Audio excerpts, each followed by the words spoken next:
like, do you have any previous experience in broadcasting? Like, was it easier to learn to hunt or easier to learn to podcast? Oh man. Both of them equally hard. Previous experience, no. I guess my only previous experience is that I'm a teacher, so I talk all day. So at least I'm used to conversing with people. Yeah, that definitely helps. That definitely helps. The number one fear of people is speaking in front of a group of people. Number two is death. People would rather die than speak in front of people. So I go against the grain in that aspect. I think that helped, right? That helped me become a little more comfortable with it a little bit quicker. It was definitely for me easier to learn to hunt, but only because I couldn't start hunting until I was 12. And I was outside with my dad and my grandfather while they were hunting or while they were getting ready to hunt or after hunts. Like I was always outside with them from the time I was, from the time I could walk. So I had years of experience outside before I even got to go hunt. So the actual act of hunting might have been a little bit easier for me in that regard. So how is your podcast structured? And by structure, I mean, does it need to be within a certain time limit? Do you release on a certain day? Do you always have guests? Do you have guests and monologues? Like, how do you structure your show? I would say we're probably 95% guests and interview. I make sure to tell everyone that I am not the expert. I'm bringing the experts on. That's how I want to bring them information. Some of the things that I feel like I have a lot of information about: Allegheny National Forest, North American Model Conservation. I've done solo shows on that because I feel like I know that information well enough. But it's the vast majority of them are guests and talking to other people. I like talking to other people, so that makes it more enjoyable for me. I try to keep the episodes around 45 minutes just because, we're talking, like I said, we're talking about a niche subject. So there's really only so long you can go into it until people start getting really bored, especially when you're talking to, an academic researcher or something like that. I release all the episodes on every Tuesday. If there's no technical glitches, 7 a.m. Eastern Standard Time, sometimes can be pushed back as late as 10 a.m. if there's some technical issues that I've had from time to time. So how do you find your guests? Originally it was a lot of cold calling. I would find someone that had a cool job or someone that wrote a cool article or something like that, and I would just shoot an email. And a lot of those people came on. I still do that from time to time.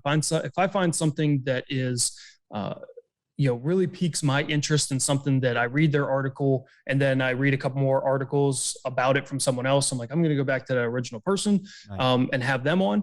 But now it's to the point where it's sort of like a tree, right? Like you get one guest and then they tell you about one or two other people, and then you talk to them and have them on, and then they tell you about one or two other people, and it sort of grows in that sort of branch.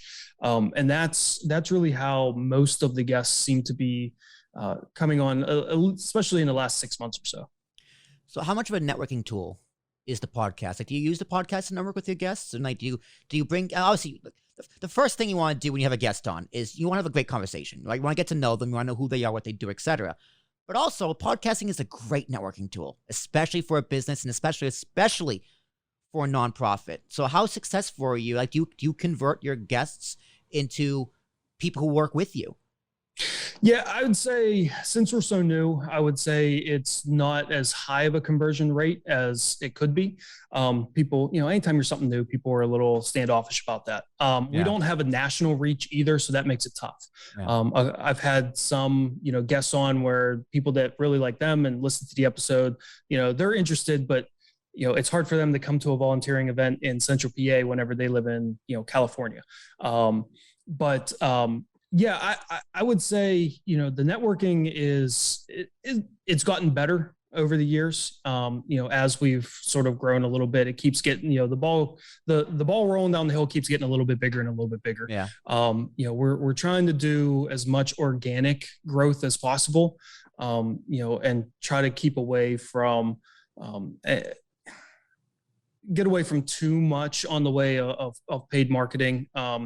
When it comes to an issue like conservation, you can't pay someone to care about conservation. They have to have that sort of internally. So, we're trying to get out in front of as many people as we can to spread our message, cast that net as wide as we can. Unfortunately, as big as the net is, the holes in the net are also pretty big, because a lot of people just like, yeah, they might be interested, but are they really, passionate about it enough to where they want to actually, take that next step and help out? Yeah, it's tough. It's definitely tough. I mean, nowadays it's hard to network with anybody, like let alone just regardless. But if you have a guest that a low conversion rate isn't necessarily a bad thing, because you still have good content. If you have a podcast, the most important thing is good content. Like I tell people, like after you finish recording a podcast, here's what we can do, et cetera, et cetera. We're doing some work with me. Sometimes I don't. Sometimes a guest is just like, I don't want to work with you, or I can't work with you, et cetera, et cetera. But you still have great content. And that's the fun of podcasting. So yeah, go ahead. If I have a conversion of, one person every 5 episodes, that's still one more person. Yeah. Right. So, and that's just sort of the eternal optimist and positive person that I am. Like even a guest that slows like, here's $5 donation. That's a win. Mm-hmm. That's a win. That's a win. Like every podcast I do is a win. Even if it doesn't convert, because it's just more content for you to put out there. It's more video for me to edit. It's more skills for me to update. It's another person I'm talking to. Like I tell people all the time, I podcast as a business, but I also podcast for personal growth. It's like, it's like a reason why I would want to go hunting, for personal growth, to kind of click into that kind of thing. So like, if I can talk to a hunter, right? And like, I can now go to another hunter if I ever meet one and try and convince him to get a podcast. Like it's easier. It's just reps. And that's something that's great about even with guests. Like, because eventually I want all these to be in person, like a Rogan does. All these, it's going to be much better in person. I like that we do this over Zoom. I like that I can put everything in my fancy schmancy graphics package, and I love. But it's going to be better in person. So I'm going to ask you, Jason, are your guests mostly in person, remote, or a fair mix? Remote. I mean, I'm pulling people from all over the country. Yeah. I'm pulling people from, I've had a couple international people as well. So it's, remote is really the only viable option that I have. It doesn't help that I don't have like a traditional studio either. Right.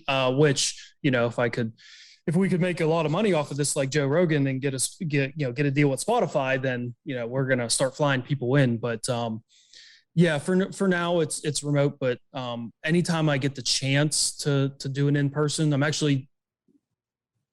this week I'm actually doing an in-person interview. I have some guests that are actually going to be a little bit closer to where I live. So I'm going to basically we're meeting halfway, and they just happen to be there. So I'm like, I'll do that drive to do it in person, because the quality is so much better when it's in person. Definitely. Look, I do enjoy these remote interviews. It's different. It's a challenge.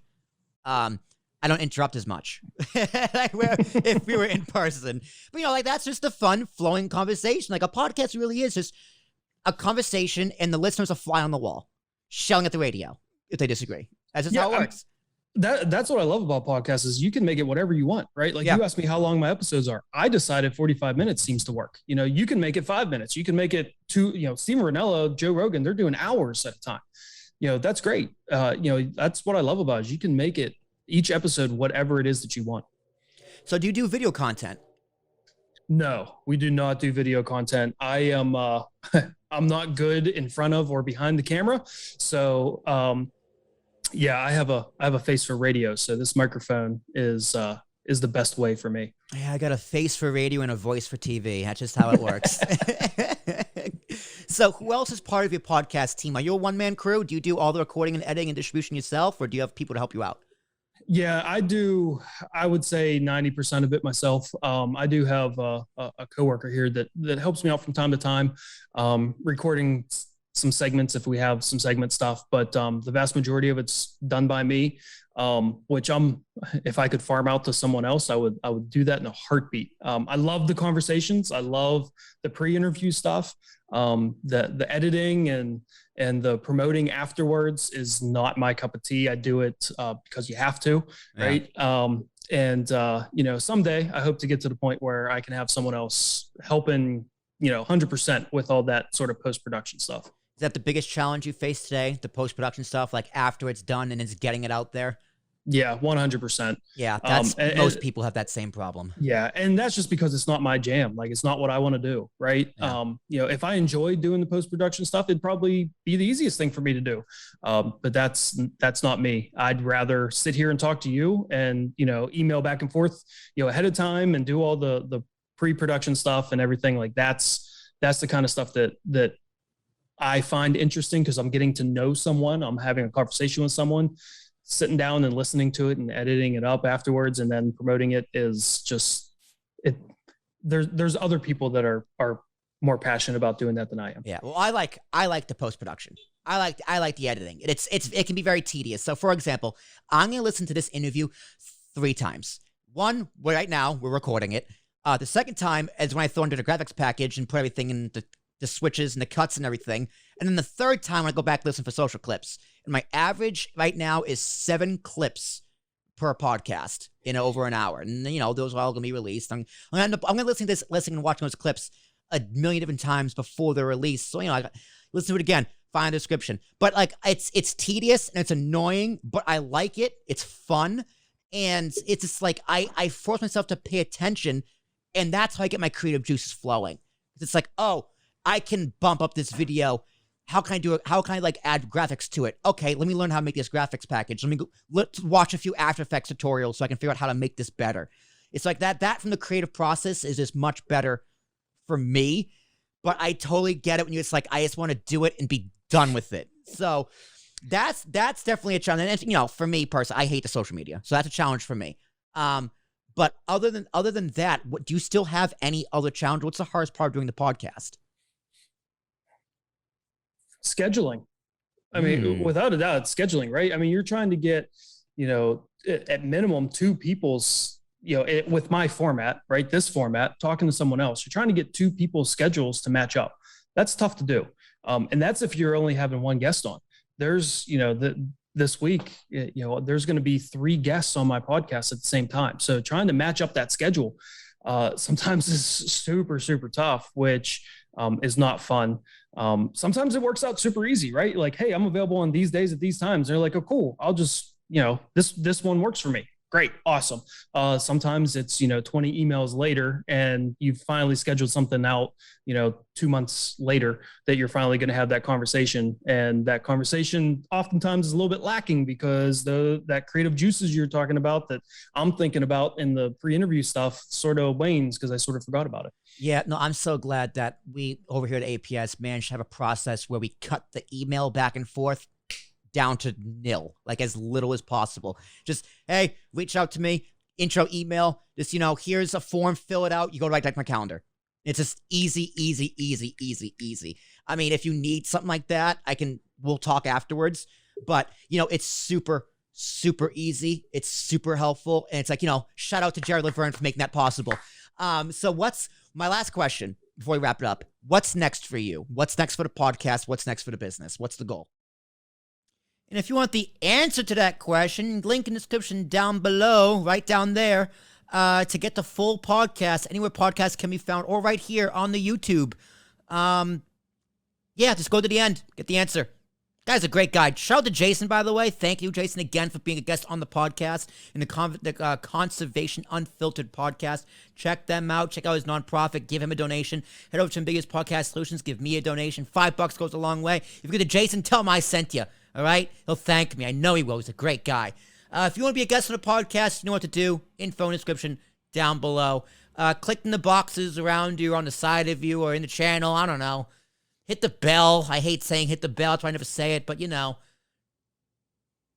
thanks for supporting me in my business. In my dreams come true with the help from people just like you.